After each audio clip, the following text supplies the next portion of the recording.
This has already declared a state of emergency after thousands of migrants crossed and arrived on their doorstep.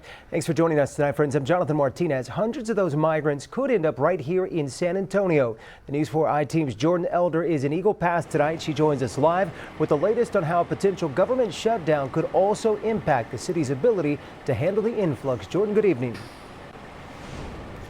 Good evening, Jonathan. It's a very different environment out here than we showed you at 5 o'clock. Most of the migrants that were underneath this bridge have now been processed. But let me show you what the new problem is. You can see all of these semi-trucks lined up on the International Bridge. We're told that there is very specific checking going on for all the trucks coming in, which means the backup is taking much longer than usual. And we know that thousands more migrants are on their way to this specific crossing. So now the city, state, and federal government are trying to figure out how to respond.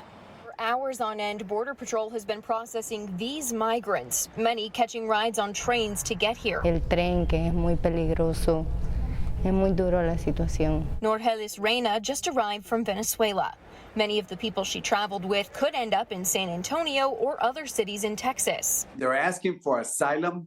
89 to 90% of the people who are coming up to San Antonio do not qualify for asylum. I emphasize do not qualify because the law is very specific. Democratic Congressman Henry Cuellar says this could last for days or weeks, meaning resources in San Antonio and beyond could be strained. If we shut down the government, the migrants are still coming, and that puts the extra burden on the city of San Antonio, the county, and of course, groups like NGOs like the Catholic Charities and Goodwill. Republican Congressman Tony Gonzalez said on a community call Wednesday that he'd like to see a surge of immigration lawyers go to the border to help process cases faster. If we don't have any repercussions at the border, they're going to keep coming. U.S. Customs and Border Protection says these repercussions will come.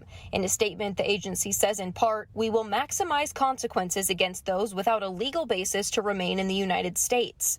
Governor Abbott says in this post that the Biden administration ordered agents to remove razor wire from the border, adding that he's deployed more National Guardsmen to repel migrants and install more razor wire.